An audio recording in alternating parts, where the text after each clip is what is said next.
The Fates. Lachesis cut a lone figure of the night of the full moon. Her foot impatiently struck the rocky bitumen of a basketball court where children had been playing hours earlier. With arms folded, she glanced down at her watch. Why is it I am always the one that is waiting on them? Wait no more, sister. Clotho appeared from behind her, a pair of trainers laced together, slung over one shoulder, and an oversized spindle of wool leaning against the other. Her shoeless feet made nothing more than a pitter-patter as she glided across the court. Lachesis turned and huffed. About time. She raised an eyebrow. What are you wearing? Clotho put the spindle on the ground. It managed to stay upright, seemingly balancing all by itself.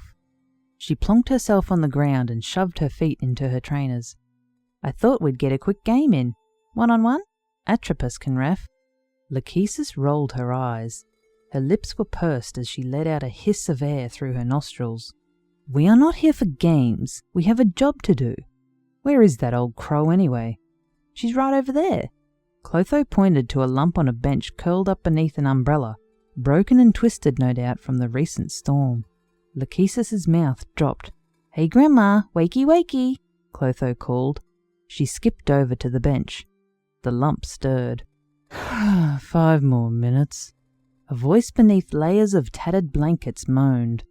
Clotho shook Atropus by her arm. Come on, the night is young. And I am old. Atropus slowly rose like Frankenstein's monster sparking to life. She swung her legs over the edge of the bench, and Clotho helped her to her feet. How long have you been there? Lachesis asked, as they neared the center of the court where she stood. 4, 5, 6, Atropus rattled off. Hours? Days? Lachesis shook her head.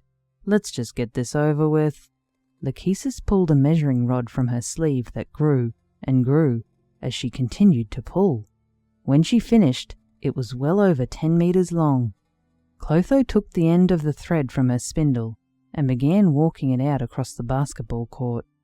Lachesis used her measuring rod to mark off the equivalent of a year on the thread. Keep going, this one's lived a lot longer than that, Lachesis called. Clotho muttered under her breath from the other side of the court. Talking to yourself, dear?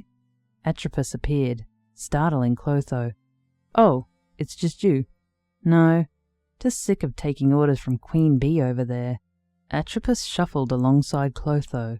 They went around an invisible pole that held the thread in place and walked back across the court. Oh, don't mind her. She's just at that age where everything is so stressful. You know she was once like you. Forgive me if I find that hard to believe.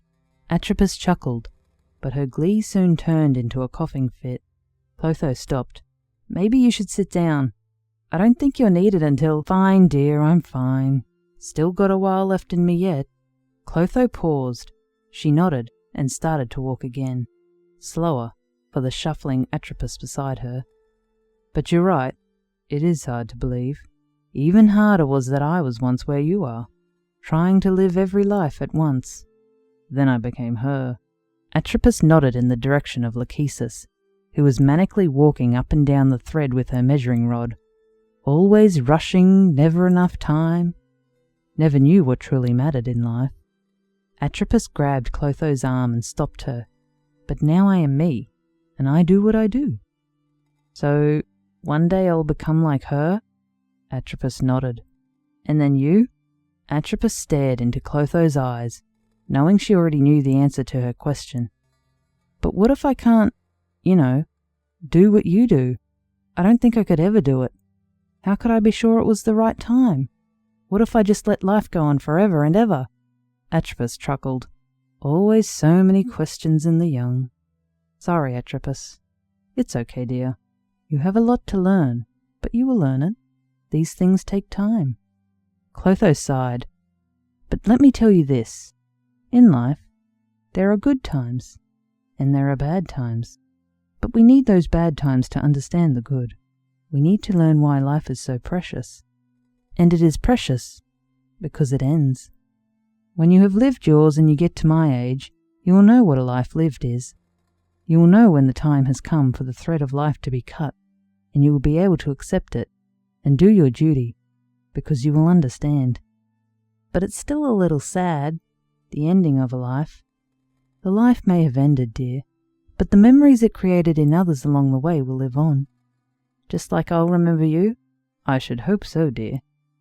Oh, look, my past and your future is waving at us. Clotho and Atropos both waved back. Lachesis' hand fell away. She put her hands on her hips and shook her head. Atropos and Clotho could almost see the steam rising off the top of her head. They both chuckled. Looks like duty calls. Atropos waved her hand in a circle above her head and plucked out a pair of shears from the night air. She nodded at Clotho and glided over the court to cut the thread.